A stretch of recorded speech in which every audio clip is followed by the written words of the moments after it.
So as you're reading the source, we're going to do the same thing. You're going to read it, and then you're going to turn and talk with your partner and decide what you're underlining. If we're looking at the middle part of our bookmark, remember we're focusing in on that second bullet point. So what parts of the source tell you what the author or the people in the text think, want, or experience. Now, something that I want to point your attention to that makes this a little bit easier is you'll notice that these notes are written a little bit like a script. So it says a name, and then it describes what that person said or what they wanted, whatever. Go name by name and underline the parts of the source that say what he wanted. So Mr. Pinckney, underline what he wanted. Mr. Rutledge, underline what he wanted, right? Because we're looking at the people in the source and what they thought, wanted, or experienced. That's your job here. Okay, I'm going to give you about 4 minutes to get your underlining done. Middle part of the bookmark, second bullet point. Take it away. In 3, 2, 1. Okay, raise your hand if you would like to give me an example of what one of the men on this list wanted, thought, or experienced. Let's start at the top. Yeah, what did Mr. Pinckney want? He was afraid of might break into doors. This is too simple.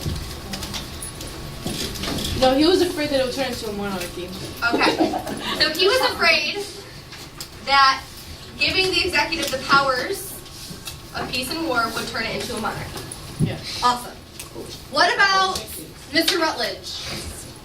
What about Mr. Rutledge? Kyron. He didn't want to give the executive the power of war and peace. Okay. What about Mr. Sherman? The executive position would be nothing more than an institution carrying the will of the legislators. Okay, let's talk about this piece for a second, because I want to make sure we understand what Mr. Sherman is saying here. He said the executive position would be nothing more than an institution for carrying out the will of the legislature. What do you think he means by the will of the legislature?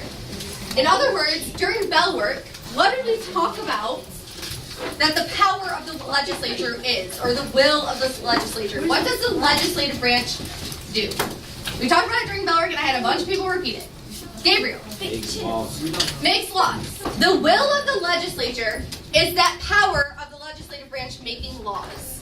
So if Mr. Sherman is saying the executive position would be nothing more than an institution for carrying out the will of the legislature, what is his plans for the executive powers? According to Mr. Sherman, what is the executive only supposed to do? Jade, what do you think? They're only supposed to help the legislators and not really supposed to do it. Okay. So the will of the legislature, looking back at the central question, which is, would the founders say executive actions exceed the power of the presidency?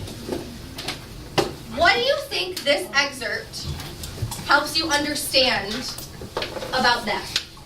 What does James Madison's notes from the Constitutional Convention tell us about how the founders felt about an executive? So I think that they should only help the other branches instead of taking one out. Okay.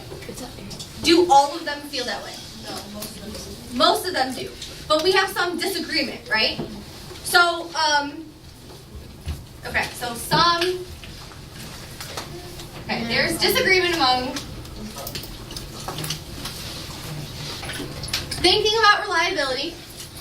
Remember, we're looking at the back side of the bookmark to help us think about reliability.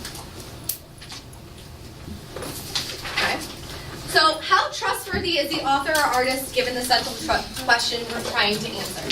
So, thinking about James Madison, who's the author of this text, what about him and what he did with his life might make him a reliable source? I guess that's what I'm trying to say. Jade, what do you think? Madison was there. The person who wrote this source is actually at the Constitutional Convention. He simply just wrote down what other people said.